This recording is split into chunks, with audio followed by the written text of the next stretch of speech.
Bonjour à tous, prenons un moment aujourd'hui pour continuer à lire et méditer le volume 8 du Livre du Ciel de Luisa Piccarreta. Au nom du Père qui me crée, du Fils qui me sauve et du Saint-Esprit qui me sanctifie. Amen. Jésus, une fois de plus, nous entrons en toi, dans ta divine volonté, nous nous unissons à toi, nous nous unissons à ta divinité, à ton humanité, à ta volonté, nous nous fondons en toi, nous nous consumons en toi nous perdons le rien, le néant que nous sommes, nous fusionnons nos volontés dans la tienne, nous te les donnons Seigneur pour que tu t'en serves comme champ d'action, pour continuer ton œuvre de création. En nos cœurs, nous nous perdons en toi, nous nous abandonnons entre tes bras comme des tout petits, nous voulons être comme ces petits bébés te faisant une confiance aveugle et totale. Et Seigneur, nous te serrons contre nos cœurs et nous voulons comme tous les jours te dire que tu es notre roi, que tu es important pour nous, que nous avons besoin de toi.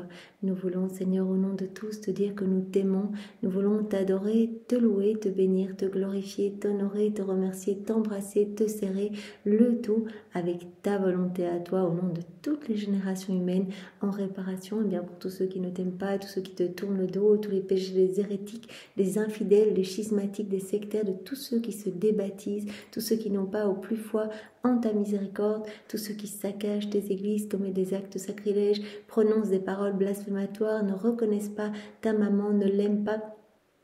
Autant d'offenses, de péchés qui te blessent le cœur, qui blessent le cœur de ta douce mère et que nous entendons réparer en te donnant continuellement les actes opposés à ces offenses. Oui Seigneur, nous voulons vraiment être ces petites sentinelles d'amour pour toi. Nous voulons être comme ces paratonnerres entre le ciel et la terre. Et nous voulons que tu puisses trouver tout ton contentement en nous par chacun de nos actes, de nos mouvements, de nos regards. Que tu puisses recevoir toute cette gloire, cet honneur, cet amour qui t'est dû et que les hommes ne t'ont pas donné. Tout ce que les hommes auraient dû te donner s'ils n'avaient pas quitté ta divine volonté, c'est cela que nous voulons te donner à chaque instant par chacun de nos actes. Nous voulons également te donner toute la gloire que tu aurais dû recevoir de tous tes saints dans le ciel si tous leurs actes avaient été accomplis sur la terre dans ta divine volonté. Nous voulons te donner toute la gloire que tu aurais dû recevoir de toutes les âmes qui se trouvent au purgatoire. Nous voulons te donner toute la gloire que tu aurais dû recevoir des éléments créés s'ils avaient été dotés de raison. Et nous voulons également et bien sûr te donner toute la gloire que tu aurais dû recevoir des âmes réprouvées si elles n'avaient pas choisi toutes seules de se détacher de ton cœur pour aller se perdre, pour prendre ce chemin de la perdition. Voilà, on veut te donner cette gloire à chaque instant, par tous nos battements de cœur, par tous nos mouvements conscients, inconscients, internes, externes. Voilà Seigneur, nous sommes complètement à toi. Viens vivre en nous et que ta divine volonté vienne se nicher dans chacun de nos actes et investir chacun de nos actes de cette puissance créatrice. Nous voulons que nos actes ne soient plus des actes humains mais qu'ils soient tous divins, éternels, remplis de l'infini. Tous ces actes, ces vies divines t'amenant une gloire parfaite, un amour parfait, une adoration parfaite. Alors Seigneur, nous sommes totalement offerts que tes plans d'amour, que tes desseins d'amour puissent s'accomplir pour chacun de nous. Alors Jésus, nous te demandons maintenant de nous disposer chacun pour que nous puissions recevoir ce que tu veux nous donner, que nous puissions le comprendre avec ta sagesse et ta compréhension à toi, que ce soit toi en nous qui vienne réceptionner tous ces mots bénis et nous te supplions de les graver en lettres d'or dans toutes nos cellules, en lettres de lumière, que nous puissions y penser continuellement et que nous soyons poussés à cette mise en pratique. Il n'y a que dans cette mise en pratique que tu peux tout nous donner, que tu peux nous rendre propriétaires de tout. Seigneur, en faisant nos actes, en faisant nos rondes, nos réparations, nous faisons mourir notre volonté propre au profit de ta divine volonté et tu nous donnes tout. Alors vraiment, tu nous rends propriétaires de tout et ça c'est magnifique, tu veux tout nous partager. Alors Seigneur, vraiment, rends-nous totalement dociles à ce que tu veux faire pour nous, dans nos vies, dans nos cœurs.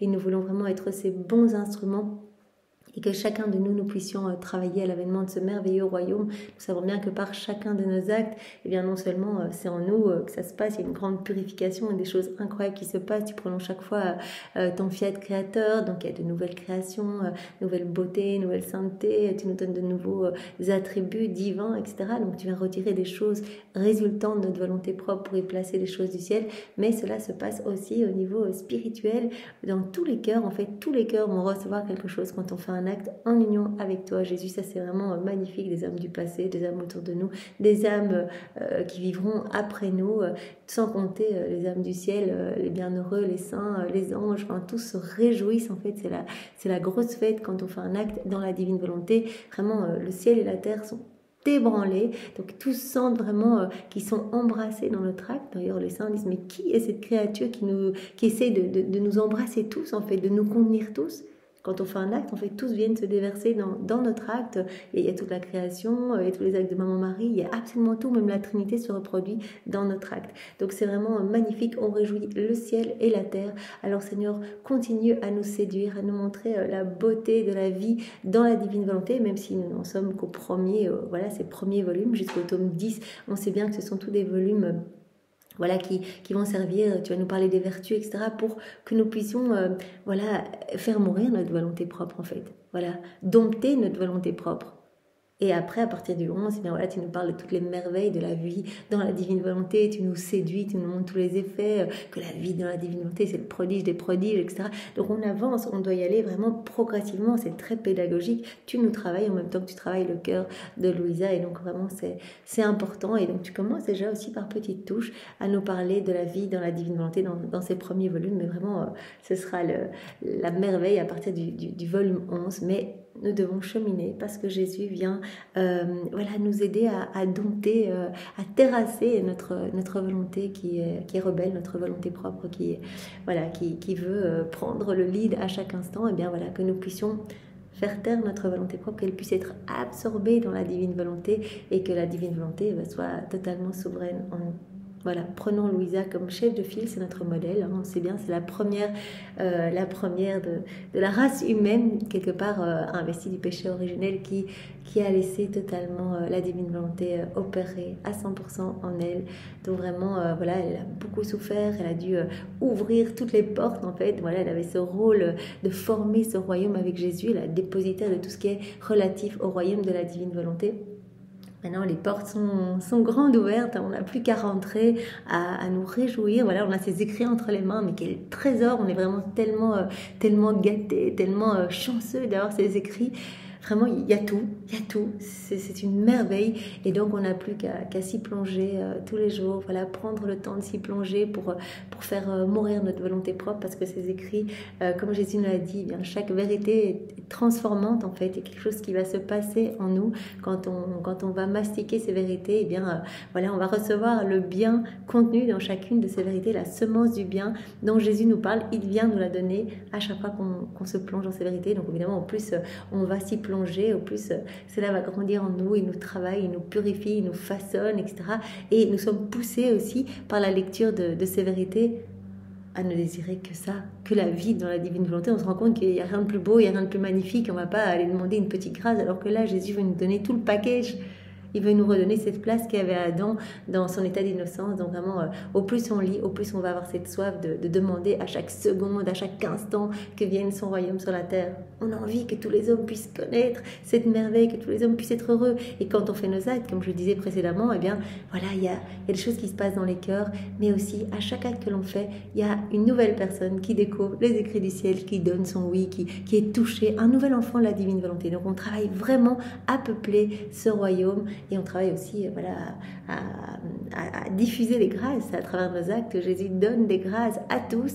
Et donc, les cœurs se disposent pour accueillir ce grand don de la vie dans la divine volonté. Donc, c'est magnifique. Comme Jésus avait pris ces deux exemples, voilà, quand vous faites des actes, c'est comme si vous façonniez une nouvelle marche dans votre escalier d'or. Hein, donc, ça vous permet à vous de vous enfoncer plus profondément dans cette mer de lumière, d'emprunter cet escalier et donc de vous spiritualiser de plus en plus. Hein, en plus, vous gorgez dans ces vérités, mais aussi cela permet à d'autres âmes d'emprunter cet escalier d'or que vous avez façonné par vos actes. Donc vous ouvrez des portes à d'autres personnes. Ou alors Jésus avait dit, chaque acte que vous faites, c'est comme une nouvelle porte, un nouveau chemin, une nouvelle clé, un nouvel accès, une nouvelle voie, permettant aux âmes de revenir, de retrouver le chemin des bras du Père, de la maison du Père. Donc c'est très très beau, même si beaucoup d'âmes, voilà, par nos actes, vont recevoir des carines, vont recevoir les grâces de se repentir, d'aller se confesser, de retourner à la messe. C'est magnifique, c'est le chemin, c'est la préparation, voilà, vont retourner à l'église et puis leur cœur va être travaillé. et va se disposer à un jour voilà, accueillir ce don de la vie dans la divine volonté. C'est la finalité de Dieu, qu'on soit tous des enfants de lumière, qu'on vive tous dans sa volonté. D'ailleurs, il nous l'a dit, je ne ferai plus, à l'avenir, il n'y aura plus des saintetés humaines, ce ne sera que des saintetés divines en fait. Voilà, je veux que tous mes enfants soient ces soleils et soient d'autres moi sur la terre en fait. Jésus veut que nos vies soient des imitations de la sienne. Comme Sainte Catherine de Sienne qui... c'est Sainte Catherine de Sienne, non, ou Sainte Élisabeth de la Trinité, je ne sais plus. Juste la sainte qui s'est trouvée au mariage mystique de Louisa. Maintenant j'ai un doute. Voilà, la sainte qui était là, en tout cas, c'était vraiment une prophète de la divine volonté. Voilà, elle parlait déjà de ces actes humains qui devenaient divins quand il y avait cette union parfaite avec Dieu. Et bien voilà, elle parlait justement de ces humanités de surcroît. Voilà, que l'on devienne ces humanités de surcroît pour Jésus. Voilà, c'est très beau et Seigneur, voilà, nous t'aimons et nous te laissons le champ libre total en nous. Alors envoie sur chacun de nous ton Esprit Saint, que nous puissions voilà, accueillir ces vérités, les comprendre, les mettre en pratique et que nous ne dévions pas de ce que tu veux nous donner. Viens Esprit Saint, viens par la puissante intercession du cœur immaculé de Marie, ton épouse bien-aimée. Viens Esprit Saint, viens par la puissante intercession du cœur immaculé de Marie, ton épouse bien-aimée. Viens Esprit Saint, viens par la puissante intercession du cœur immaculé de Marie, ton épouse bien-aimée. Voilà, et on pose cette intention de tout faire pour te plaire. Seigneur, on veut que tous nos actes, voilà, tous nos actes de cette journée, et puis tout au long de notre vie, jusqu'au dernier acte, donc notre dernier soupir, que tous nos actes, respiration, clignement d'yeux, enfin tout, soient enrichis des paroles du Notre Père, de toutes les paroles du Notre Père et du Ad Gloriam Dei, c'est-à-dire tout pour ta gloire. Voilà, on veut tout faire pour te plaire, Seigneur, et pour te ramener des âmes et pour que tu sois glorifié. Donc on a vu ce volume 8, on est dans le premier chapitre qui est exactement le même que le chapitre 1 du volume 7, c'est-à-dire qu'on l'a intitulé « Laisse-toi transformer » et les sous-chapitres sont identiques également. Maintenant les exemples sont différents, les enseignements sont différents, mais c'est la même chose. Jésus nous demande à nouveau au point 1 eh bien, d'être ferme, d'être constant à faire le bien. Vous vous rappelez, dans le volume 7, Jésus nous a demandé aussi de poursuivre notre course, notre envol continuellement, donc de courir pour atteindre ce but que nous voulons atteindre, cette vie dans la divine volonté, ce 4e niveau de vie dans la divine volonté, que Jésus nous donne sa volonté. Pour le moment, il nous prête sa volonté, mais qu'il nous la donne, que nous puissions être voilà, ces êtres jaillissant de la lumière divine, que tout soit divin en nous à chaque instant, que Jésus prenne toute la place en nous, que ce soit lui qui régisse tout, qu'il soit souverain, maître, qu'il ait cette maîtrise absolue de tout notre être. Voilà, cours. Continue ton envol, ne t'arrête pas, la divine volonté, c'est cette infatigable travailleuse, c'est cet acte continuel, primordial, incessant. La divine volonté, elle est tout le temps à l'œuvre, partout, elle ne s'arrête pas, dans les éléments créés, en nous, elle nous donne le mouvement, l'être, tout. Et bien que nous puissions rentrer dans cette danse merveilleuse. Voilà, et par nos actes, eh bien, alimenter cette grande vie divine en nous, la vie même de Jésus, cette vie du divin vouloir.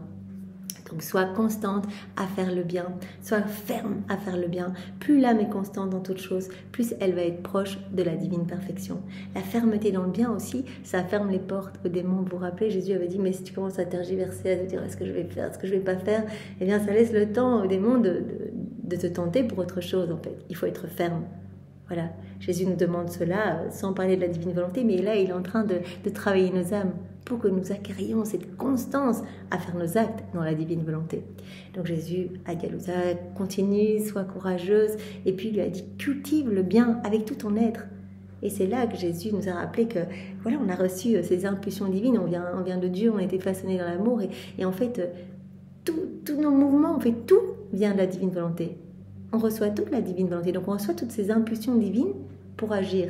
Et après, on a le choix eh bien, d'utiliser ces impulsions pour faire des actes mauvais ou des actes bons, des actes qui vont offenser Dieu ou qui vont le glorifier. Et Jésus nous dit, cultive le bien avec tout ton être, que tes yeux voilà, eh bien, ne regardent que des choses pour me glorifier, sois empreint de ma compassion, que ta bouche ne s'ouvre que pour me glorifier, que tes mains ne travaillent que pour ma gloire, que tes pieds ne marchent que vers moi ou que pour me ramener des âmes, que ton cœur ne palpite que pour moi. Fais tout pour moi, fais tout par amour, nourris-toi de l'amour, que l'amour soit ta nourriture quotidienne. Cultive le bien, tu as le choix. voilà, avec le mouvement que la divine volonté nous donne, eh bien on peut gifler quelqu'un, ou alors on peut faire des bonnes choses avec nos mains pour glorifier Dieu. On a le choix à chaque fois. Donc on place ou la semence du mal en nous, en s'en ténèbres, en faisant des mauvaises choses, ou on va glorifier Dieu. Donc Jésus dit, choisis, cultive le bien avec tout ton être. Fais de l'amour ta nourriture quotidienne. Et Jésus nous a dit également, la constance dans le bien va faire grandir cette vie divine dans l'âme. Et puis il avait terminé ce premier point, donc cours toujours, continue ton envol dans ma divine volonté, vraiment ne t'arrête pas en fait.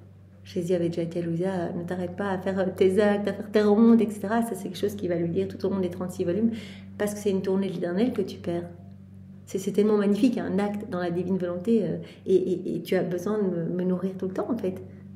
Jésus est là en fait, Marie nous a dit, Jésus est là, bébé en vous, et un bébé il faut toujours le nourrir. Imaginons, nous aurions un petit nouveau-né ici, on va pas le laisser une journée sans le nourrir, 2 jours, une semaine, non. On doit le nourrir tout le temps, s'en occuper tout le temps. Eh bien, Jésus est en nous. Et Marie a dit, la vraie vie contemplative, c'est, regarde mon fils qui est en toi. Il est là. Occupe-toi de lui, ne regarde pas les choses du monde. Occupe-toi juste de mon fils. Et vois-le partout. En fait, c'est ça le secret du vrai bonheur. Vois mon fils souffrant dans les cœurs des personnes là, qui sont en train de faire de mauvaises choses, etc. Console mon fils, glorifie-le, donne-lui la gloire que les autres auraient dû lui donner. Et occupe-toi de lui en toi, nourris-le, abreuve-le. Et Jésus ici disait à Louisa, cours toujours et continue ton envol dans ma divine volonté, c'est-à-dire que même quand je ne viens pas, que je ne te nourris pas de mes vérités éternelles, Louisa parfois elle est triste, et Jésus dit, eh bien parfois je laisse un temps avant de revenir te donner une nouvelle vérité pour que tu aies le temps de mastiquer mes vérités, digère-les. Digère mes vérités, elles te spiritualisent, elles te transforment. Et quand une vérité est bien digérée, je t'en donne une autre. Parce que sinon on régurgite. Si on lisait les écrits du ciel comme ça en un mois, les 36 volumes, on passait nos journées à lire, non, on n'arriverait pas à les mettre en pratique. Il faut que chaque vérité soit digérée, mise en pratique et devienne vie en nous. Et hop, après on passe à la suivante. Et Jésus, hop, crée un nouvel espace pour nous mettre la vérité suivante. Donc c'est magnifique. Là, Jésus explique bien, Louisa. On le voit, parfois il y a une vérité sur un mois. Alors on a vu, la première vérité, c'était donnée sur tout le mois de septembre. Donc un mois, une vérité, un petit passage comme ça. Pour que Louisa vraiment relise cette vérité continuellement, que cette vérité vraiment devienne vivante en elle, qu'elle y pense sans cesse. Voilà, alors Jésus nous a dit au point 2, je veux que tu arrives à ton néant. C'est quelque chose qu'il nous dit déjà depuis le premier volume. Il nous parlait de l'humilité dans les premiers volumes, mais pour en arriver à ce néant total, Jésus veut qu'on se vide de tout. Il n'y a pas la place pour notre volonté et la sienne. Vous voyez comment il nous prépare? Vide-toi de tout pour que je puisse te remplir de moi. Et offre-moi ce néant, viens plonger le néant que tu es dans le tout que je suis. Et puis Jésus avait dit à Louisa, sois vrai. Que tout en toi soit vérité. Restons dans les bras de Marie, là au moins nous sommes sûrs que nous serons toujours dans la vérité, alors que Satan, lui, est le mentor par excellence, tout est ténèbres et il essaye de nous flouer, de nous perdre par des choses fausses. Restons dans la vérité, dans les bras de Marie, nous ne verrons que la lumière. Comme Jésus a dit, de la vérité jaillit toujours la lumière. Voilà, donc reste dans la vérité, que tout en toi soit vérité, et tu rejailliras de cette lumière. Et agis avec vérité, agis avec droiture, agis avec rectitude, sois dans les voies de Dieu et de tes actes, de tes œuvres. Eh bien, jaillira cette lumière. Jaillira cette lumière et tu seras habité de cette science divine, puisqu'il y aura cette lumière, tu verras, tu comprendras, tu seras habité de cette science divine.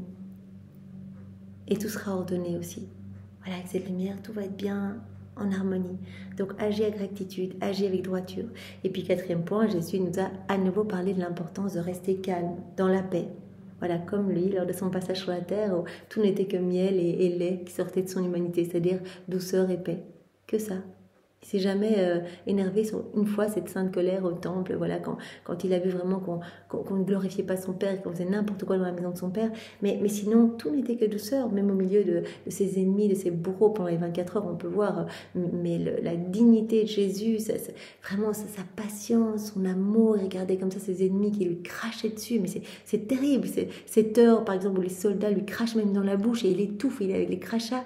Et il les regarde encore avec amour. Et ça les percute tellement, ce regard d'amour au milieu de tant de haine, qu'ils lui bandent même les yeux avec un chiffon sale, parce qu'ils sont gênés en fait devant ce regard d'amour. Donc Jésus, il a gardé cette douceur et cette paix continuellement. Et il veut qu'on devienne comme lui. Donc il n'arrête pas de nous dire, reste calme, moi je ne peux pas agir quand tu es agité, tu ne me glorifies pas. Moi je vis en toi.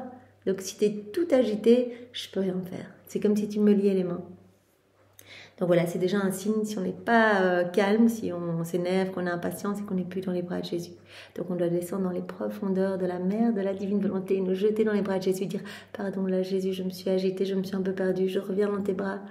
Il n'y a pas de trouble dans la divine volonté, donc je viens m'unir à toi et je prends ta paix, je prends ta douceur et tout m'appartient, donc je remplis toutes mes cellules de ta paix et je fais de même pour tous les hommes sont agités, on regarde partout, mais c'est la course au profit, la course aux intérêts, à l'orgueil, etc. Tout le monde est agité. Et vraiment, Jésus dit, un signe que vous vivez dans ma divine volonté, ça va être cette paix qui va s'établir en vous. Quelles que soient les situations, tout peut s'écrouler autour de vous. Vous allez garder cette paix. On peut vous critiquer, vous calomnier, vous pouvez tout perdre. Vous allez garder cette paix. Parce que ce sera ma paix divine en vous. Jésus avait dit, les âmes paisibles, elles font mes délices. Je me réjouis avec ces âmes parce qu'elles se laissent faire, elles sont comme dans mes bras. Donc je peux les embrasser à ma guise, je peux tout leur donner, je peux m'occuper d'elles. Je suis comme un divin archer et je envoie des flèches d'amour qui les font mourir de délices. Et elle les accueille. Tandis que les âmes agitées, j'ai beau envoyer des flèches, les flèches partent à droite, à gauche, et en fait, elles m'attristent. Elles me causent de l'amertume, et par contre, elles causent beaucoup de rire aux démons. Donc Jésus nous a demandé après d'être purs dans nos intentions, toujours, il nous le répète depuis le premier volume, et d'être aussi obéissant à sa divine volonté. L'obéissance, c'est vraiment la porte qui lui permet d'entrer dans notre âme. Jésus nous a dit dans les autres volumes, c'est moi l'obéissance. Toute ma vie, j'ai été obéissant parfaitement à mon Père jusqu'à finir sur la croix. Cette obéissance à ma volonté, je vous demande vraiment d'être dans cette parfaite obéissance. Je ne mesure pas les mérites de l'homme en fonction de ce qu'il fait, de ses œuvres, mais de cette parfaite obéissance à ma volonté. Puis Jésus nous a demandé d'être charitable, d'être tout amour comme lui. C'est lui l'amour agapé, il veut qu'on devienne comme lui, donc il est en train de nous travailler à travers ses volumes. Il nous a dit l'amour vrai voit Dieu dans le plus petit, dans toutes les personnes autour de lui. L'amour vrai voit Dieu partout. C'est un amour en fait pour son Créateur. On voit partout Dieu. Comme Marie nous a demandé, vois mon fils partout, en chacun, partout, vois mon fils souffrant, pense à le consoler. Ne pense plus à toi. Quand on te critique, ne pense pas à ton orgueil, ton ego, à répondre. Vois mon fils qui souffre dans cette personne qui t'a critiqué, mais vois aussi mon fils qui se prend le coup en toi. Console-le, prends-le dans tes bras, viens le réchauffer. Occupe-toi de lui. C'est ça l'échange de vie que Jésus nous demande. On lui donne notre vie, on s'en occupe plus, et il nous donne toute sa vie. On s'occupe de sa vie, on s'occupe de le glorifier, de l'aimer, de ne regarder que lui. Alors Jésus nous a bien dit dans ce point également, fais de l'amour ta nourriture quotidienne pour que ton amour soit fort, que ton amour soit stable, comme mon amour, comme l'amour des bienheureux.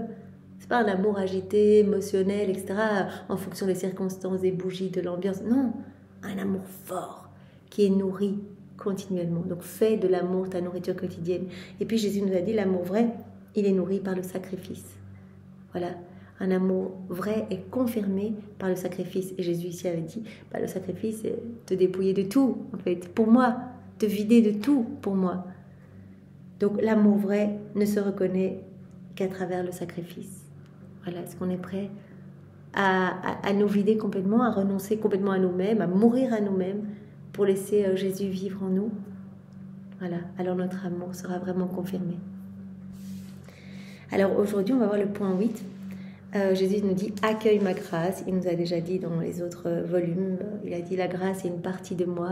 Qui accueille ma grâce m'accueille.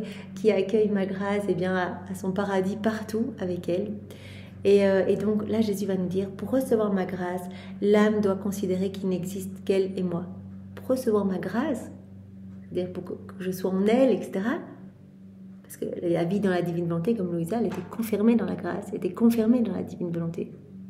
Donc Jésus dit, pour recevoir ma grâce, l'âme, elle doit considérer qu'il n'existe qu'elle et moi. Voilà, dans le monde, pas regarder à droite à gauche, toutes les personnes, s'attacher aux affections à droite à gauche, aux biens, etc., qu'il n'existe qu'elle et moi. Elle doit considérer qu'il n'existe qu'elle et moi.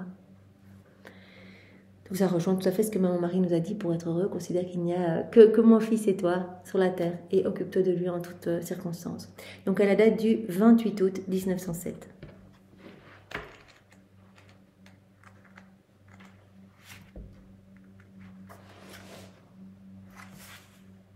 « 22 août 1907. Alors que j'étais dans mon état habituel, Jésus vint pour un bref moment et me dit « ma fille, pour que ma grâce ait libre accès à l'âme, elle doit être dans le monde comme s'il n'existait rien d'autre que Dieu et elle-même. Pensez qu'à Jésus, voir Jésus en chacun. Ne pensez qu'à Jésus, ne parlez que de Jésus, n'écoutez que la voix de Dieu. En fait, comme Jésus nous avait parlé dans le volume précédent, être comme immergé dans cette mer de lumière. Comme si on était dans la mer, si on ouvrait les yeux dans la mer, on verrait que de l'eau, on n'entendrait que le murmure de l'eau. Si on ouvrait la bouche, notre bouche serait remplie d'eau, etc. Voilà. Et là, Jésus dit, eh bien, tu dois être comme ça avec moi. Mais au plus tu vas être immergé en moi, au plus tu vas connaître les joies célestes, les bonheurs divins. Tu dois être rempli de moi à ras-bord. Voilà. Si tu veux être rempli de ma grâce, recevoir ma grâce, tu dois être rempli à ras-bord de moi. Voilà, tu dois considérer qu'il n'y a que moi et toi sur la terre. Pour que ma grâce ait libre accès à l'âme, elle doit être dans le monde comme s'il n'existait rien d'autre que Dieu et elle-même. Parce que toute autre pensée ou chose se place entre l'âme et Dieu. Toutes les autres pensées du monde, choses, ah tiens, ça me plairait d'avoir telle ou telle chose, ah qu'est-ce que je vais manger, ça se passe entre Dieu et nous. En fait, ça fait sortir quelque chose de divin de notre âme. C'est pour cela que Jésus dit arrêtez de mettre votre attention sur des bêtises, de regarder des séries, etc. Vous vous remplissez de tout ça. Vous avez l'impression que rien ne se passe, vous êtes en train de regarder, mais vous vous remplissez et donc il y a quelque chose de divin qui doit sortir. Il n'y a pas la place pour les deux en vous. Donc toute votre attention doit être sur moi, tout le temps, tout le temps. Donc ne vous plongez pas dans des choses qui vont se mettre entre moi et vous en fait, qui vont prendre ma place dans votre cœur. Vous devez être rempli à ras-bord de moi. Voilà, pour recevoir complètement ma grâce, pour que ma grâce ait libre accès en vous. Parce que toute autre pensée ou chose se place entre l'âme et Dieu, empêchant la grâce d'entrer dans l'âme et l'âme de recevoir la grâce. Donc on comprend bien ça, que vraiment si on s'immerge des choses de la terre, eh bien on empêche la grâce de rentrer en nous et on est comme empêché de recevoir cette grâce. Voilà, alors deuxième point, pour recevoir ma grâce, l'âme ne doit regarder que moi. Ça va un peu dans le même sens que le premier point. À la date du 3 octobre 1907. Je me trouvais dans mon état habituel et Jésus béni ne venait pas. J'étais affligée par son absence et aussi par la pensée que mon état de victime pourrait ne plus être la volonté de Dieu. Il me semblait que j'étais devenue nauséabonde devant Dieu, digne seulement d'être prise en horreur. Pendant que je pensais ainsi, Jésus vient pas, elle souffre terriblement quand elle ne voit pas Jésus, elle se dit mais je suis peut-être devenue en fait horrible pour Jésus, c'est pour ça qu'il vient plus. Digne seulement d'être prise en horreur. Pendant que je pensais ainsi, il vint soudainement et me dit « Ma fille, quiconque se choisit lui-même, quand il y a des retours sur nous, qui se choisit lui-même, même pour un moment, repousse la grâce.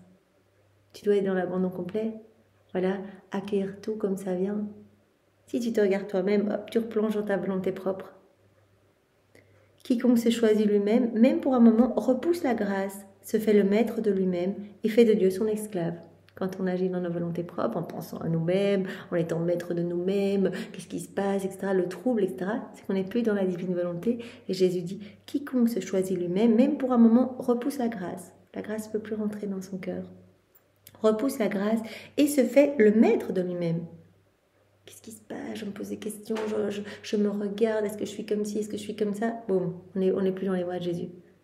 On repousse la grâce. Jésus dit, la grâce, c'est une partie de moi. On redevient maître de nous-mêmes. Et on fait de Dieu notre esclave. Jésus a dit, mais moi je souffre dans les cœurs. Tous les hommes là qui sont complètement régis par... tous leurs actes sont régis par leur volonté propre. Ce n'est que ténèbres. Et ma divine volonté qui se trouve dans chaque cœur, a donné à l'homme le mouvement, l'être, etc. Elle est sur la croix. Elle est rendue esclave des volontés propres. Je souffre, c'est moi la divine volonté. On me file des claques, on me file des coups de pied, des crachats, des coups, des clous, des épines. On imagine chaque pensée déconnectée de la divine volonté, boum, épine sur la tête de Jésus. Chaque acte déconnecté de la divine volonté, clou dans ses mains. Chaque pas, clou dans ses pieds, chaque pas déconnecté de la divine volonté. Donc la divine volonté va être rendue esclave de la volonté humaine. C'est Dieu qui nous donne notre mouvement et nous on fait n'importe quoi, on ne le glorifie pas avec. Il n'y a pas ce retour à Dieu. Ma fille, quiconque se choisit lui-même, donc dès qu'il y a un petit retour sur soi, etc., quiconque se choisit lui-même, même pour un moment, repousse la grâce, se fait le maître de lui-même et fait de Dieu son esclave. Puis il ajouta, la volonté de Dieu fait prendre possession de Dieu et l'obéissance est la clé pour ouvrir la porte et prendre cette possession. Par contre, quiconque s'abandonne, me fait confiance, revient dans mes bras, eh bien, voilà, la volonté de Dieu va faire prendre possession de Dieu. On va être propriétaire de tout. On aura la divine volonté comme vie, comme moyen pour agir divinement. Et l'obéissance est la clé pour ouvrir la porte et prendre cette possession de Dieu. Ensuite, il disparut. Donc, le meilleur moyen d'être confirmé dans la grâce, confirmé dans la divine volonté, eh bien, c'est de laisser Jésus vivre totalement en nous, sa divine volonté souveraine en nous. Dès qu'il y a un retour sur nous, c'est qu'on n'est plus dans la divine volonté. Jésus dit, alors, c'est comme si on repoussait la grâce. Voilà. On lie les mains de Jésus, on l'attache sur la croix, on l'empêche d'agir. Il peut plus faire, il peut plus nous donner son amour, il peut plus épancher sa tendresse dans notre cœur, il peut plus créer, il peut plus rien faire. On agit seul et on fout des pelletées de ténèbres à chaque acte que l'on fait. Jésus souffre de ça. On est tous sa vie divine pour alimenter notre vie de mauvais comportements, etc. Alors qu'il nous demande l'inverse. Il nous demande de mettre sur la croix notre volonté humaine pour laisser sa divine volonté se déployer en nous. Et à ce moment-là, comme il nous le dit ici, voilà, on aura tout en notre possession, même Dieu. Voilà. Donc, pour recevoir ma grâce, l'âme doit considérer qu'il n'existe qu'elle et moi, dit Jésus. Pour recevoir ma grâce, l'âme ne doit regarder que moi. Et pour recevoir ma grâce, l'âme doit être toujours maintenant c'est le troisième point, dans l'attitude de faire le bien. À la date du 3 octobre 1908. Donc l'âme doit être toujours dans l'attitude de faire le bien.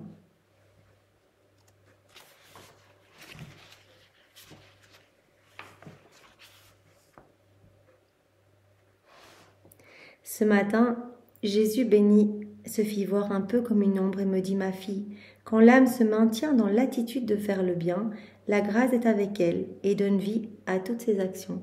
Cela rejoint ce qu'on a vu les jours précédents. Cultive le bien avec tout ton être. Ne recherche que le bien. Que l'amour soit ta nourriture quotidienne. Tout ce qu'on a vu là. Donc quand l'âme se maintient dans cette attitude de faire le bien, cultive le bien, essaie de faire le bien avec chacun de ses actes, la grâce est avec elle. Elle reçoit cette grâce, elle est inondée de cette grâce. La grâce est avec elle et donne vie à toutes ses actions. La grâce va donner vie à chacune de ses actions. Si cependant, elle ne fait pas le bien, elle devient indifférente à faire le bien ou elle accomplit le mal, Jésus dit, ma grâce se retire immédiatement. Donc quand l'âme s'efforce à cultiver le bien avec tout son être, Jésus dit, alors ma grâce est avec cette âme et elle va donner vie à tous ses actes. Mais si l'âme devient indifférente à faire le bien, qu'elle commence à faire le mal, ma grâce se retire tout de suite. Incapable de pactiser avec ces choses et de communiquer sa vie, consternée, elle se retire avec beaucoup de déplaisir. Veux-tu que la grâce soit toujours avec toi et que ma vie forme la tienne? Reste dans l'attitude de toujours faire le bien. Donc cela rejoint ce que Jésus nous a dit, la constance dans le bien va faire grandir ma vie divine dans l'âme. Voilà, tu vas faire le bien, tu vas faire le bien. Voilà, ma grâce sera dans chacun de tes actes et tu fais grandir ma vie en toi. Veux-tu que la grâce soit toujours avec toi et que ma vie forme la tienne? Reste dans l'attitude de toujours faire le bien. Ainsi, la totalité de mon être se développera en toi et tu seras moins porté à te chagriner quand tu seras privé de ma présence. Je serai totalement en toi.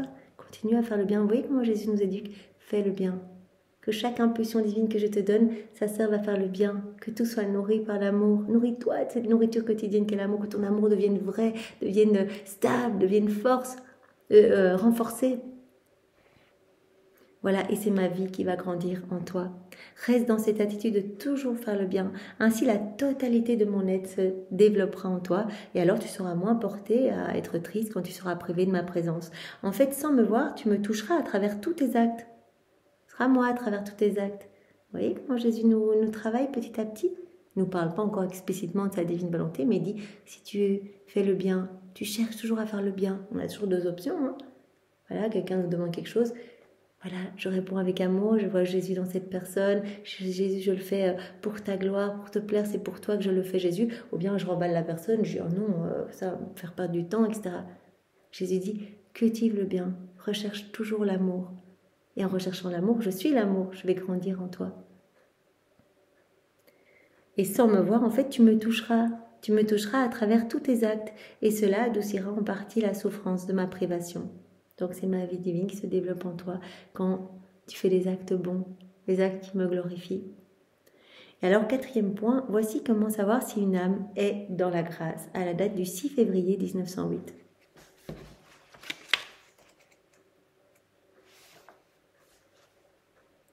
Me trouvant dans mon état habituel, Jésus béni vint brièvement et me dit « Ma fille, un bon moyen de savoir si une âme est dans ma grâce est que l'âme est prête à coopérer quand la grâce se présente.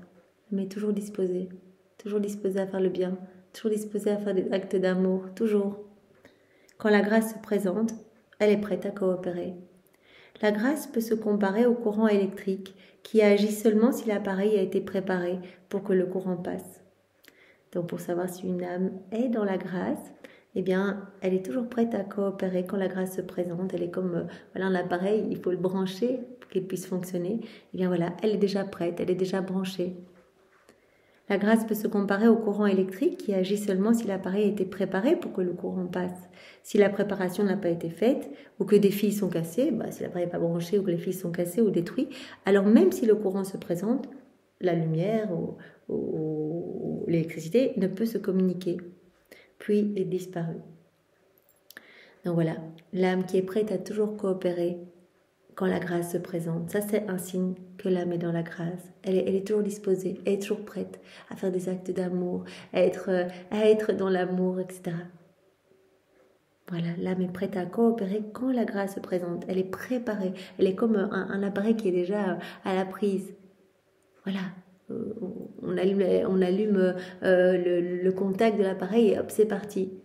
On met sur on et l'appareil fonctionne parce qu'il était déjà préparé, il était déjà connecté.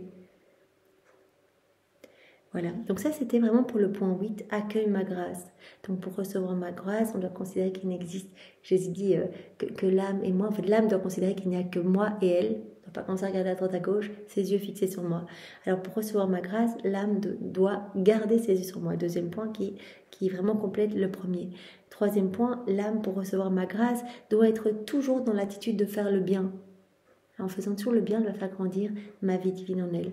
Et puis Jésus dit, voilà un signe pour savoir si l'âme est dans la grâce. Eh bien, elle est toujours prête, elle est disposée, toujours prête à coopérer quand la grâce se présente. Elle est déjà branchée, elle est toute disposée, les yeux vers le ciel et voilà, toujours prête à faire de nouveaux actes d'amour.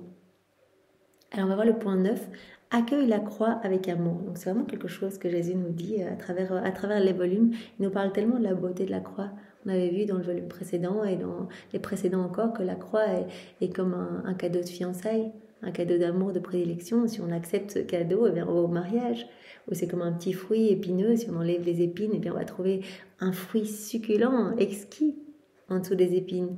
En fait, Jésus se trouve dans chacune des souffrances, dans chacune des croix. La croix est aussi comme cette bombe qui va venir faire exploser tous les palais de vices et de mauvaises choses qu'il y a en nous pour y construire à la place des palais magnifiques, en fait, de vertu, de beauté, de sainteté, etc. Et la croix vient ressusciter l'âme. Voilà. Et Jésus nous a dit aussi que la croix, voilà, c'était comme des pierres précieuses qu'il nous envoyait. Des cadeaux, en fait, vous vous rappelez de son carquois, il en balançait des pierres précieuses aux âmes. Il y avait des âmes qui lui remballaient ces pierres en disant non, on veut pas de ça. En fait, ces pierres précieuses, c'était les croix. Et donc Jésus avait dit, mais regardez, toutes celles qui acceptent, elles deviennent beaucoup plus lumineuses, elles me glorifient, etc. En fait, elles s'embellissent parce que la croix, elle remet de l'ordre dans l'âme. La croix est comme cette fenêtre par laquelle l'âme va voir Dieu, va voir la divinité. C'est une voie accélérée de sanctification, de purification. Donc la croix, elle nous purifie. Et Louisa avait aussi entendu ces paroles de Jésus qui avait dit, la croix, elle m'apaise. En fait, l'âme qui vit ses croix avec amour, résignation, qui unit ses croix, ses souffrances aux miennes, eh bien, cette âme qui fait cela, elle va me guérir, en fait. Elle vient embaumer mes plaies. Et je lui donnerai les mérites d'avoir guéri son Dieu. Et Jésus avait dit aussi, par vos croix, vos souffrances acceptées, eh bien, vous formez comme un ornement de pierre superbe pour moi. Donc on ordre Jésus, on lui donne comme des cadeaux. Donc la croix est un cadeau pour nous qui nous embellit. Et en fait, chaque fois qu'on accepte, on le soulage, on l'apaise, on le guérit et on lui forme des ornements royaux en fait. Lui, le roi, on lui offre comme des cadeaux en fait. Quand on accepte nos croix, vous vous rappelez, la petite bague, l'anneau avec grosse pierre et tous des anneaux d'or entrelacés, etc. Et Jésus avait dit ça, c'est ce que tu as formé les 3 derniers jours là par tes souffrances, Louisa. Donc voilà, accueillons nos croix, ça c'est vraiment magnifique. Jésus nous en parle tout le temps, il faudrait qu'on reprenne tous ces passages où Jésus nous parle de la beauté de la croix. Vraiment, c'est tellement réjouissant parce qu'on a tous des croix, plus ou moins grandes, mais tous des croix. Et c'est très très beau. Et Jésus avait dit aussi à Louisa, la croix c'est vraiment le jugement, l'avocat, l'assignation pour l'âme en fait. Parce que voilà, tant qu'on est encore sur cette terre, eh bien Jésus essaye de réordonner notre âme. Alors si on accueille ce jugement d'amour, voilà la croix, en fait c'est Jésus qui nous dit à travers ses croix, mais là attends, tu t'attaches trop aux choses matérielles, là tu t'attaches trop à tes liens affectifs. Et hop, il envoie quelque chose, il permet quelque chose, des mortifications, où on perd tout, etc. Des humiliations, que sais-je, pour qu'on se détache de ça.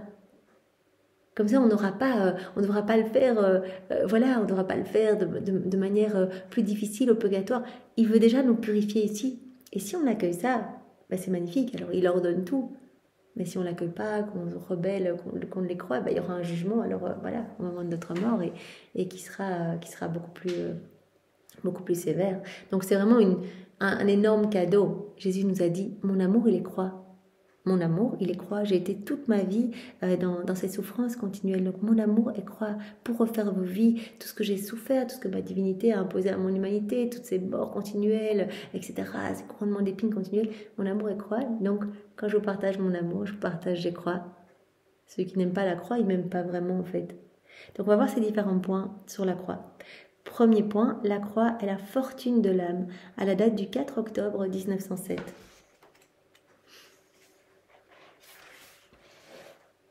Poursuivant dans mon état de privation, et de ce fait avec peu de souffrance, je me disais, non seulement je suis privée de Jésus, mais aussi du bienfait de la souffrance. Louisa, il y a 2 choses qu'elle aime, bien sûr la présence de Jésus et la souffrance. Elle dit souvent, la souffrance c'est ma meilleure amie. Et quand elle ne voit pas Jésus et qu'elle est privée de souffrance, elle dit souvent à Jésus, mais est-ce que ça vaut la peine que je reste encore dans mon état de victime? C'est un peu les 2 choses qui caractérisent mon état de victime.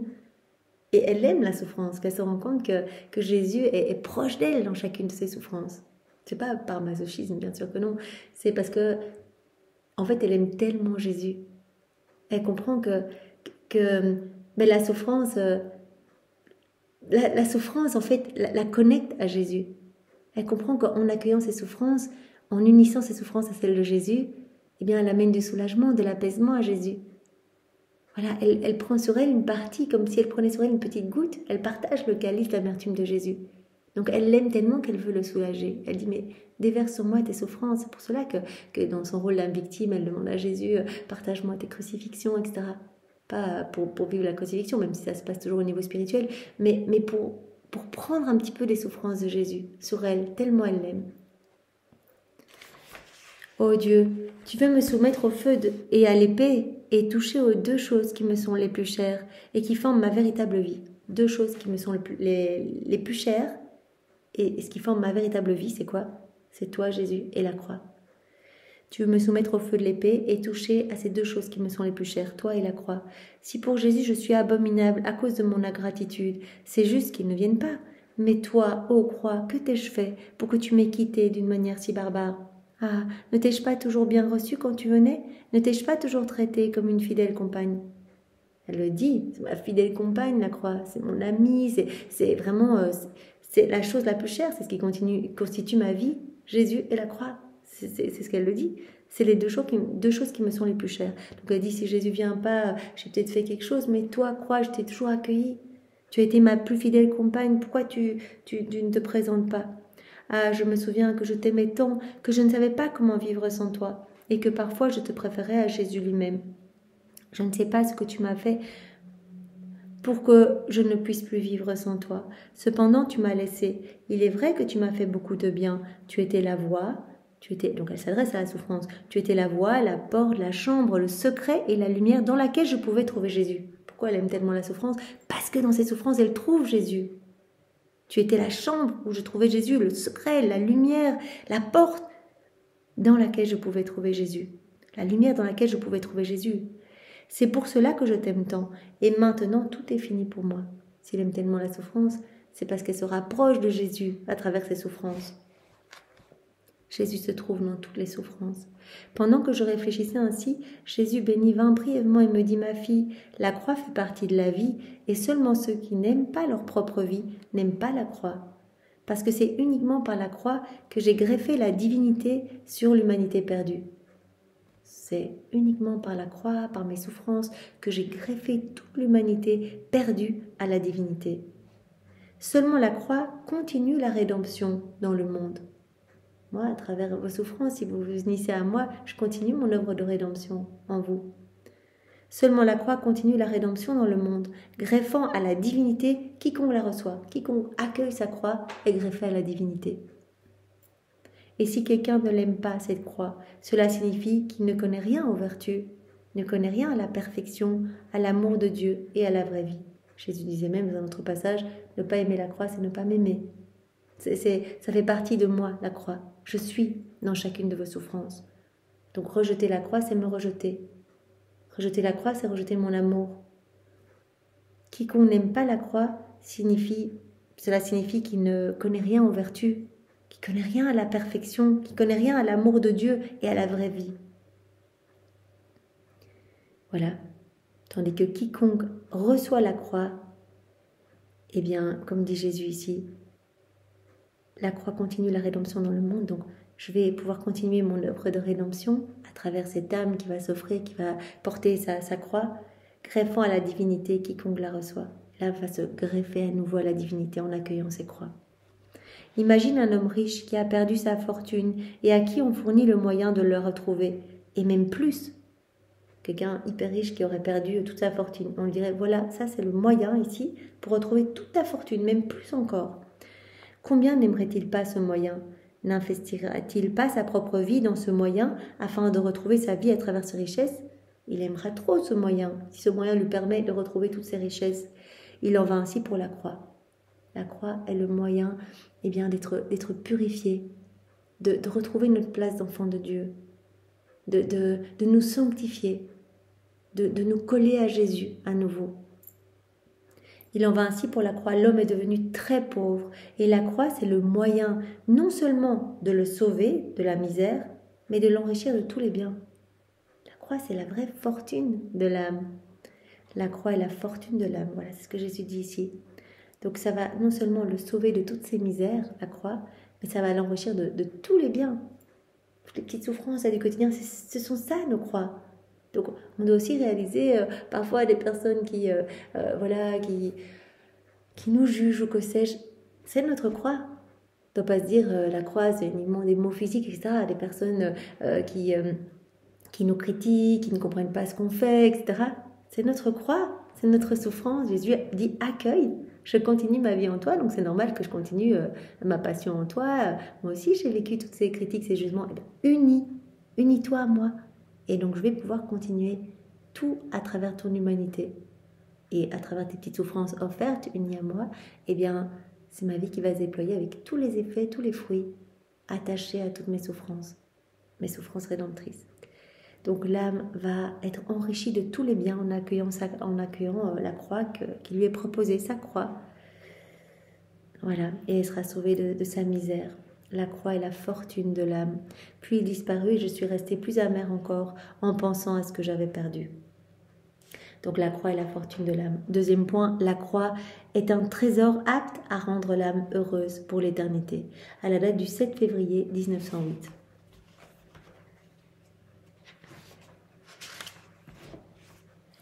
Me trouvant dans mon état habituel, je pensais au fardeau énorme que Jésus béni portait quand il était sous la croix. Son portement de croix, cette énorme croix, en fait, c'était alourdi par tous nos péchés.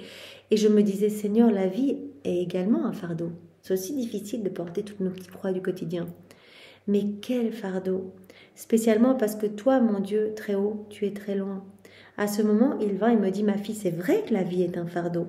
Cependant, quand l'âme porte ce fardeau avec moi, quand elle s'unit à moi en tout, dans les petites contrariétés de la vie, les petites choses du quotidien, oui, la vie est un fardeau.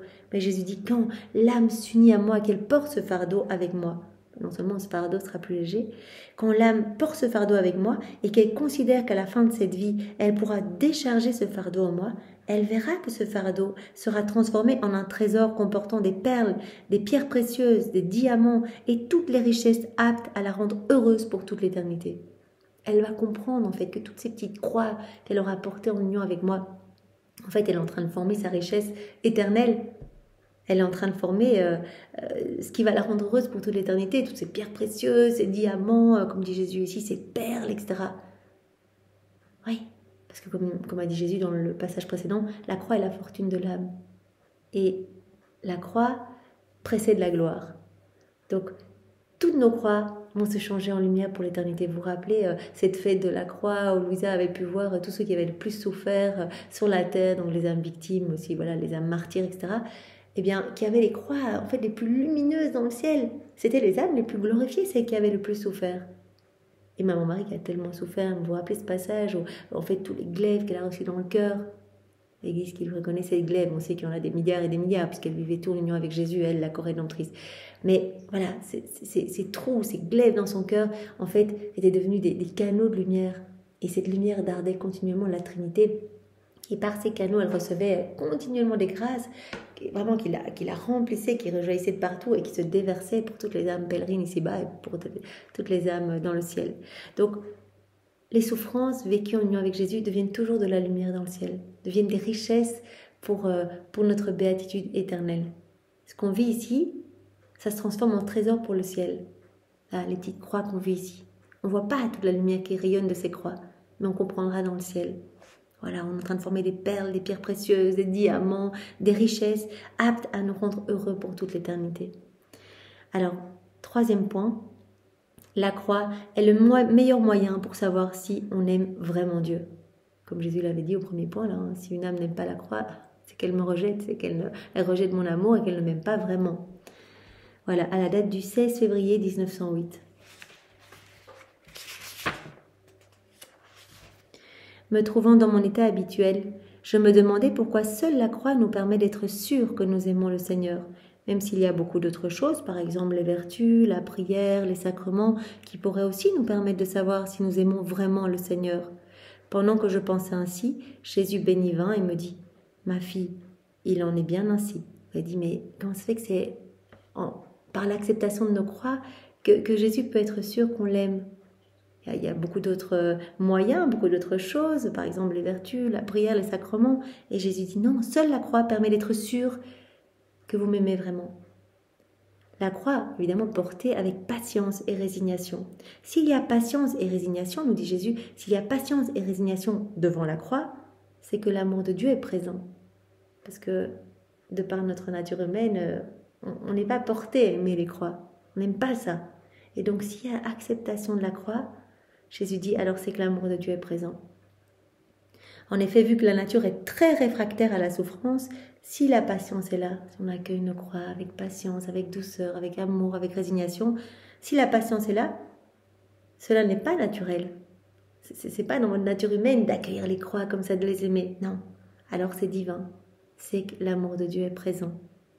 C'est-à-dire que l'âme n'aime pas le Seigneur seulement avec son propre amour, en accueillant ses croix avec patience et amour, mais aussi avec l'amour divin. Donc, quand on voit qu'une âme accueille sa croix avec amour et patience, c'est que l'amour de Dieu est présent. Et l'âme n'aime pas seulement Dieu avec un amour humain, mais aussi avec un amour divin. Alors, comment douter que cette âme aime vraiment Dieu si elle l'aime avec l'amour divin lui-même? Concernant les autres choses, y inclut les sacrements, l'âme, elle peut aussi avoir l'amour divin en elle, mais ces choses ne peuvent donner la certitude que donne la croix. Quand on accueille nos croix avec patience et amour, qu'on offre toutes nos souffrances, c'est un signe certain qu'on aime Dieu. Jésus dit, c'est vrai, les sacrements, les vertus aussi, mais ça, il n'y a pas un signe certain. Il y a des âmes qui peuvent aller se confesser, mais en pensant à autre chose, juste pour dire ça c'est fait, qui peuvent aller communier en état de péché mortel ou mal disposé, des communions sacrilèges, ou on communie parce qu'on va à un enterrement, on va à une confirmation, une communion. Voilà. Les autres choses y incluent les sacrements. L'âme peut aussi avoir cet amour divin en elle, mais ces choses ne peuvent donner la certitude que donne la croix. Vivre la souffrance par amour, ça c'est la certitude qu'on aime Dieu. Parce que l'amour de Dieu est présent, donc l'âme aime Dieu d'un amour divin. L'amour pourrait ne pas être la cause du manque de bonne disposition. L'amour pourrait ne pas être là à cause du manque de bonne disposition, c'est ça. L'amour pourrait ne pas être là à cause du manque de bonne disposition. Quelqu'un peut très bien aller à la confesse, mais s'il lui manque les bonnes dispositions, on ne peut conclure qu'il aime Dieu. Ça ne peut pas certifier que l'âme aime Dieu si elle va à la messe, si elle va se confesser, etc. Tandis que vivre la croix avec patience, ça c'est une certitude qu'on aime Dieu. Parce qu'on va l'aimer avec un amour divin. C'est le signe que son amour est là. Parce que notre nature humaine voudrait rejeter toutes les croix. On n'a pas une nature à aimer. On est réfractaire à la souffrance, à la douleur. Donc si on accueille, c'est un signe que l'amour de Dieu est là. Donc on aime divinement Dieu. C'est un signe qu'on aime Jésus quand on accueille nos croix. Tandis que tous les autres sacrements que l'on peut vivre, etc., oui, ça peut être le signe de notre amour aussi. Mais Jésus dit, il n'y a pas une certitude. Il y a beaucoup d'âmes qui viennent mal disposées. Ça ne viennent pas spécialement par amour pour moi.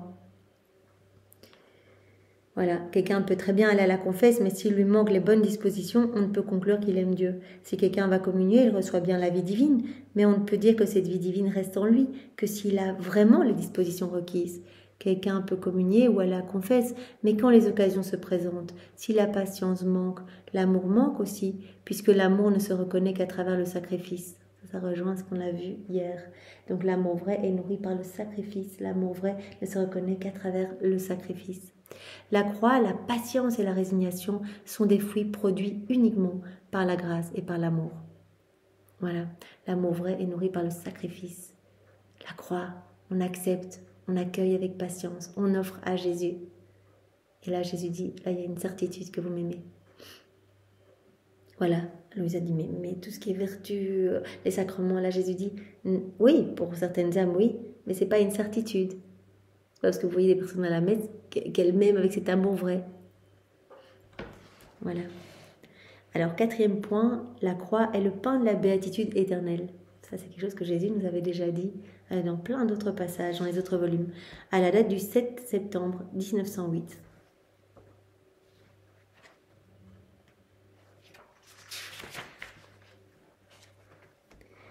Étant dans mon état habituel, Jésus bénit vint brièvement et me dit, ma fille, plus l'âme se prive des choses ici-bas, plus elle sera comblée dans le ciel.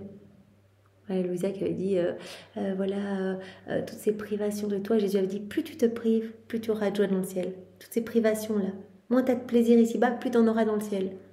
Plus tu as des souffrances ici-bas, plus tu auras de gloire dans le ciel, de lumière dans le ciel. Voilà. Plus l'âme se prive de choses ici-bas, plus elle sera comblée dans le ciel. Plus on est pauvre sur la terre, plus on sera riche dans le ciel. Plus on est privé de plaisir, d'amusement, de voyage, de balade sur la terre, plus on sera comblé en Dieu. C'est merveilleux parce que dans la divine volonté, Jésus nous dépouille de tout. On n'a plus envie de faire les choses qu'on faisait avant, on n'a plus ce même attrait pour les passions, le sport, etc., tout ce qui aurait pu nous faire plaisir avant. Non, il nous dépouille de tout. Nos yeux ne sont que sur lui. Ça, c'est quelque chose qu'il donne très rapidement. Il nous l'a dit dans le volume 2. Vous vous rappelez, il va nous donner les connaissances du ciel très rapidement. Donc, on va comprendre, on va recevoir cette lumière. Deuxièmement, il va nous détacher de ce qu'on aimait faire avant. Et troisièmement, il va nous dépouiller de tout. Il va nous détacher de tout. Voilà. Et donc, ça, c'est quelque chose qu'il va nous donner très rapidement. Donc, vous imaginez, il nous détache de tout. Donc, on n'a plus envie de voyager, des restos, etc. Et Jésus dit, plus tu te détaches des choses ici-bas, plus tu auras de joie dans le ciel. Tu auras des récompenses. De ne pas avoir été de plonger dans les sorties, dans les jouissances que le monde propose. Alors que pour nous, finalement, notre seule joie est d'être avec Jésus. On n'a plus envie de ces choses-là. Et Jésus récompense, en fait. Plus tu te prives ici, plus tu auras de béatitude dans le ciel. Plus une âme est pauvre sur la terre, plus elle sera riche dans le ciel. Plus on est privé de plaisir, d'amusement, de voyage, de balade sur la terre, plus on sera comblé en Dieu. Quand on fait cela pour Jésus, on me prive de tout pour toi, Seigneur. Voilà, je ne vais pas là, parce que je veux rester près de toi, je veux faire des heures de la passion, je veux t'accompagner, je t'aime. Voilà, on sera comblé en Dieu. Oh, combien l'âme pourra se balader, si elle est privée de balade, de plaisir ici-bas. Jésus dit, eh bien l'âme pourra se balader dans l'étendue des cieux, spécialement dans les cieux incommensurables des attributs de Dieu. Elle pourra se balader dans tous les cieux de mes attributs. Un attribut est comme un nouveau ciel, un nouveau paradis, et l'âme pourra se balader là, dans tous les attributs de Dieu. En fait, chacun des attributs de Dieu est un ciel de plus, un paradis de plus. Chez les bienheureux, quelques-uns sont comme en marche des attributs de Dieu, d'autres se trouvent en leur milieu, et d'autres se trouvent plus haut encore. Plus ils y circulent, plus ils y goûtent et se réjouissent. Jésus dit, au moins vous aurez pris de plaisir à vous balader ici-bas dans les choses du monde, tergiverser à droite, à gauche, dans les choses que le monde vous propose, au plus vous pourrez vous balader dans les cieux de mes vertus. Chaque vertu divine est comme un nouveau paradis pour l'âme, un nouveau ciel, vous pourrez vous balader, là vous aurez vraiment toutes les jouissances du ciel. Je vais vous combler, vous aurez toutes ces béatitudes éternelles. Donc privez-vous ici, ce temps ici-bas est très court, et va déterminer quelle gloire on aura dans le ciel et quelle gloire on donnera à Dieu dans le ciel. On va continuer dans le ciel ce qu'on faisait sur la terre. Ainsi, quiconque se départit des choses terrestres, même des plus petites. Donc, j'ai vu ça dans le chapitre des croix, parce que voilà, les souffrances de se priver aussi, comme Louisa qui est dans cette souffrance continuelle de ne pas voir Jésus, et dans cette privation, eh bien, combien de béatitudes a dû recevoir pour tous ces moments de privation. Et peut-être que nous aussi, même si c'est une joie de passer tout ce temps avec Jésus, eh bien, Jésus nous récompensera aussi. Voilà du travail de dépouillement qu'il fait en nous. Voilà, il est en train de nous travailler pour qu'on soit moins attaché aux choses matérielles, etc. Il nous récompensera, il dit, vous aurez tout là en haut, mais je vais vous combler. Ainsi, quiconque se départit des choses terrestres, même des plus petites, choisit le ciel. C'est pour cela qu'au début, il disait à Louisa, ne désire rien. Voilà, ne demande rien. Tu ne dois même pas désirer quelque chose. Voilà. Et donc parfois, elle avait faim, mais elle ne pouvait même pas le demander. Vous vous rappelez, dans ces premiers chapitres, Jésus nous travaillait aussi, notre cœur, qu'on ne désire plus rien. Si on commence à regarder, on désire, hop, on se remplit de tout ça. Et on laisse moins de place à Dieu. Ça se place entre Dieu et nous alors. Et donc on accueille moins la grâce, etc. Tout ce qu'on a vu dans les points précédents. Quiconque se départit des choses terrestres, même des plus petites, choisit le ciel. Plus il aura connu le mépris sur la terre, plus il sera honoré. Voilà, tout ce qu'on... Voilà, c'est un peu les béatitudes, hein. Voilà, plus on aura connu de calomnie pour le nom de Jésus, de jugement, de critique, etc. Plus on aura de joie dans le ciel. Plus il sera honoré. Plus il aura été petit, plus il sera grand dans le ciel. Plus il aura été soumis, plus il dominera, et ainsi de suite. Cependant, combien choisissent de se priver sur la terre pour être comblés dans le ciel? Presque personne. Voilà, les hommes se disent, on profite, on n'a qu'une vie, on vit ici, on se gorge tant qu'on peut des choses matérielles, et c'est la course au profit, et peu importe si c'est illégal, peu importe si on fait du mal autour de nous, on accumule, on profite, on n'a qu'une vie. Oui, mais Jésus nous dit bien ici, ce que tu prends ici, voilà, tout ce que tu fais sans moi, tu devrais le refaire au purgatoire. Tandis que si tu lâches tout pour moi, que tu me laisses la première place, on avance dans la foi. On laisse la première place à Jésus sans le voir, mais ça lui fait immensément plaisir. Avec notre liberté, on le choisit à chaque instant. Eh bien, Jésus dit, vous serez récompensés dans le ciel. Donc, vos petites difficultés, vos petites croix, vos dépouillements, voilà, vos efforts pour ne pas être outranciers, etc., ce sera récompensé dans le ciel. Ta privation, tes souffrances, eh bien, au plus tu en as ici, au plus tu auras de béatitude dans le ciel. C'est quelque chose que Jésus nous avait déjà dit dans le volume 7. Donc la croix est le pain de la béatitude éternelle, les privations, les souffrances, le pain de la béatitude éternelle. Et dernier point pour aujourd'hui, accueille la croix et ne me demande pas pourquoi cela est permis. On doit arrêter de se dire mais pourquoi il y a ça qui arrive et pourquoi ça se passe et je comprends pas. Accueille, c'est tout, fais-moi confiance. Moi je sais exactement le mieux pour toi. Tu ne dois pas te poser de questions. Le pourquoi en fait, c'est l'origine n'est pas de Dieu en fait. Alors, à la date du 30 janvier 1909, je pense que c'est même, voilà, la dernière vérité de ce volume 7. Étant dans mon état habituel, je me suis retrouvée hors de mon corps. Il m'a semblé voir dans le purgatoire une âme que je connaissais. Je lui dis, dis-moi, quel est mon état devant Dieu? Je suis si inquiète à ce sujet. Elle me dit, c'est très facile de savoir si ton état est bon ou mauvais. Si tu apprécies souffrir, c'est que tu es dans un bon état. Si tu aimes la souffrance, ton état plaît à Dieu en fait. Tu es dans un bon état. Jésus a dit, la croix, mon amour est croix, je déverse mon amour en vous à travers ces croix. Si tu accueilles la croix, tu m'accueilles. Tu accueilles la souffrance, tu m'accueilles. Donc ici, l'âme du purgatoire dit à Louisa, si tu apprécies souffrir, par amour pour Jésus, c'est que tu es dans un bon état. Si tu rejettes la croix, si tu rejettes les souffrances, que tu n'apprécies pas souffrir, c'est que tu es dans un mauvais état. C'est qu'on n'aime pas vraiment Dieu en fait. Donc c'est par la croix, l'acceptation de la croix, qu'on peut vérifier, comme Jésus nous l'avait dit dans le passage précédent, qu'on peut vérifier notre amour pour Dieu.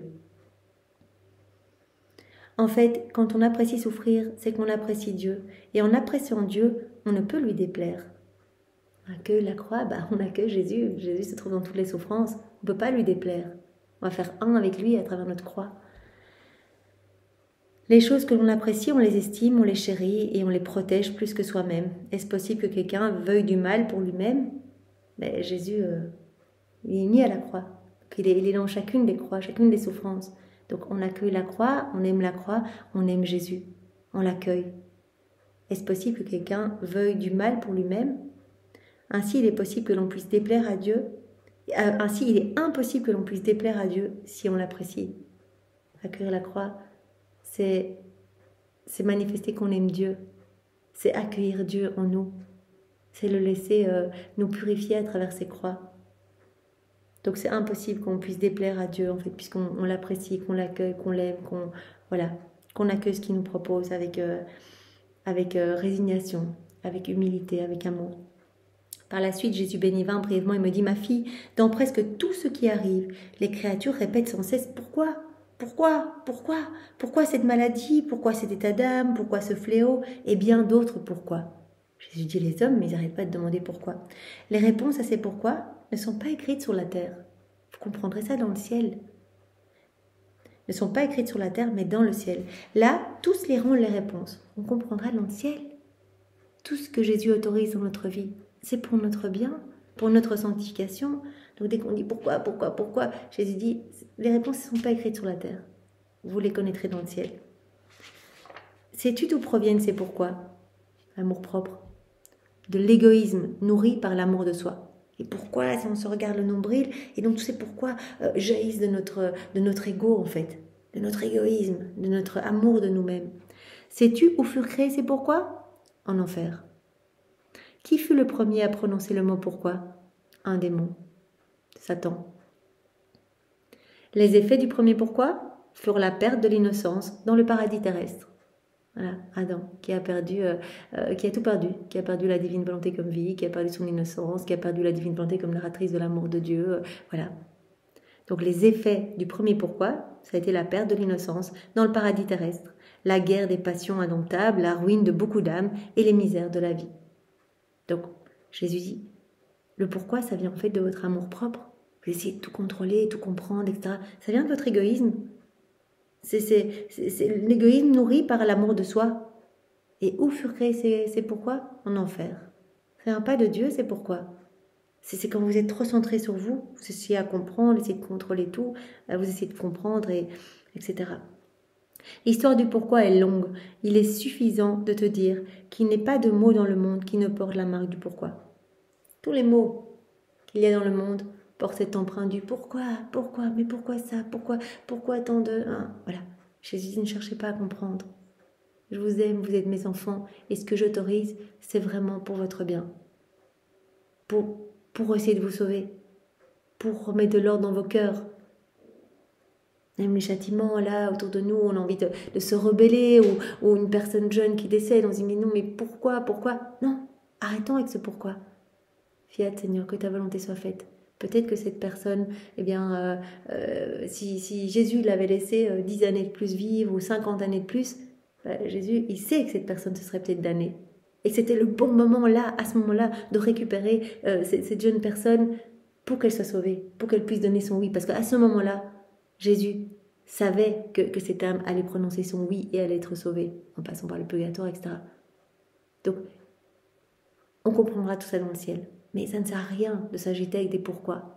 Et pourquoi, c'est vraiment, ça vient de notre égoïsme, en fait, de notre égoïsme nourri de notre amour-propre démesuré. L'histoire du pourquoi est longue. Il est suffisant de te dire qu'il n'est pas de mots dans le monde qui ne portent la marque du pourquoi. Le pourquoi est la destruction de la sagesse divine dans les âmes. En fait, on ne s'abandonne pas, on cherche à comprendre. Jésus, il nous appelle au contraire à nous abandonner. Fiat, que ta volonté soit faite en toutes circonstances. J'accueille tout. Les choses révoltantes, j'accueille, Seigneur, toi tu sais, tu as un plan derrière. Et de façon, quand tu dois voilà, exercer ta justice, tout est ordonné en toi. Si tu dois exercer ta justice, la justice est toujours liée à la miséricorde. Donc, s'il y a des châtiments, c'est toujours accroché à la grâce. C'est pour sauver les âmes, et sur les grâces de conversion, etc. Donc, vraiment, nous devons apprendre à faire confiance. Arrêtons de demander pourquoi à tout bout de champ. Le pourquoi, c'est la destruction de la sagesse divine dans les âmes. Et sais-tu où le pourquoi sera enterré? En enfer, pour y rendre les âmes perdues sans repos pour l'éternité. Les âmes là, perdues, les âmes en enfer, sont là pourquoi sans qu'elles puissent trouver la paix. L'art du pourquoi est de faire la guerre aux âmes sans répit. Ah oui, on continue, on cogite, pourquoi moi, et pourquoi, et si j'avais fait ça, et pourquoi ça arrivait, et pourquoi... Stop, que ta volonté soit faite, Seigneur. Tu es au-dessus de tout. Tu peux en un claquement de doigts, voilà. Jésus autorise tout ce qu'on vit, tout, même des situations super difficiles. On doit vraiment être dans cette confiance totale et parfaite. Vous voyez comment Jésus nous travaille à travers ses premiers volumes à dompter notre volonté rebelle, notre volonté qui veut reprendre tout le temps le dessus avec ses pourquoi. Les pourquoi, c'est la destruction de la sagesse divine dans l'âme. Voilà, et sais-tu où ce pourquoi sera enterré? En enfer, pour y rendre les âmes perdues sans repos pour l'éternité, sans qu'elles puissent trouver la paix. L'art du pourquoi, c'est de faire la guerre aux âmes sans répit. Donc, arrêtons de nous poser des questions et accueillons tout comme ça vient. Seigneur, que ta volonté soit faite. Ce que tu veux, je le veux moi aussi. Je m'abandonne à tes plans. Voilà, je te fais confiance. On verra, on comprendra dans le ciel que tout a été fait avec sens. Que Jésus autorise tout dans notre vie. Si on s'abandonne entre ses mains, tout ce qui nous arrive, c'est lui qui l'autorise pour quelque chose. Et c'est vrai que même des personnes, c'est beau dans les premiers volumes, quand des personnes venaient juger Louisa, les médecins qui ne la croyaient pas, les prêtres qui pensaient qu'elle faisait la comédie, etc. Super dur pour elle, même sa famille, etc. Eh bien, Jésus disait, à travers ces personnes, je veux que tu me vois, moi. De dire, à travers leurs lèvres, à travers leurs critiques, ma fille, je veux que tu souffres un peu pour te nettoyer, pour te purifier. Donc accueillons tout comme venant des mains de Dieu. Cessons de nous poser des questions parce que donc ça c'est vraiment, ça vient de Satan. Voilà, ça vient vraiment de notre amour propre, de notre égoïsme nourri par l'amour de nous-mêmes. Voilà Seigneur, merci pour ces différents passages que tu nous as donnés aujourd'hui. Pour te remercier, nous t'offrons tes propres remerciements. Nous t'aimons avec ton amour, nous t'adorons avec tes adorations, nous te bénissons avec tes propres bénédictions, nous te glorifions avec ta propre gloire, nous te serrons dans nos bras avec les bras de Maman Marie, nous récapitulons tous ces actes de tendresse, d'amour et on te les réoffre maintenant. Comme Jésus avait dit à Louisa, quand elle avait fait cela, à partir du moment où tu as eu l'intention de le faire, j'ai tout reçu. Tu as commencé à dire, je t'offre tous les baisers de ta maman. Il dit, à l'instant même où tu as eu cette intention, j'ai tout reçu. Parce que dans la divine volonté, rien ne reste à l'état d'intention. Tout devient acte, parce que Dieu est acte et c'est Dieu qui agit en nous. Donc cela se passe. Donc voilà, et Jésus, on veut te donner tous les actes de Maman Marie, on veut te donner tous les actes accomplis dans la divine volonté par Louisa. Vous imaginez toutes les prières de Louisa, les souffrances de Louisa. Voilà, on reprend tout comme si c'était à nous, mais nos je t'aime, on te réoffre tout. Tous les actes accomplis dans la divine volonté par Adam dans son état d'innocence. Par toutes les âmes à la suite de Louisa, on veut reprendre tous les actes d'amour aussi de tous les saints, de tous les siècles. Tout ce qui a été fait par amour pour toi, pour ta maman, on reprend tout, on te réoffre tout avec nos je t'aime au nom de tous. On t'offre l'amour du Père, l'amour de l'Esprit Saint, l'amour trinitaire, ton amour à toi, tous tes attributs divins. On t'aime avec les anges, avec les saints, avec toute la cour céleste. On peut faire ce qu'on veut. Voilà, Seigneur. On t'offre ce paquet d'amour et non seulement maintenant, en remerciement pour ce bel enseignement que tu nous as donné voilà, à travers la personne de Louisa, à travers tous ces différents passages, mais on veut t'offrir aussi ce paquet d'amour à chacun de nos battements de cils, à chacune de nos respirations, à chacun des mouvements de nos cellules, de nos organes, de nos muscles, à chacun de nos pas, à chacun des sons qui sortent de nos bouches, etc. On veut t'offrir cela à chaque instant. C'est fait. Jésus est en train de recevoir là. Il est inondé, il est bombardé. Tout au long de notre vie, on a cette intention de t'offrir ce paquet d'amour à chaque instant, au nom de tous. Sois béni, Seigneur, au nom du Père et du Fils et du Saint-Esprit. Amen. Belle journée à tous, soyez tous bénis. Au revoir.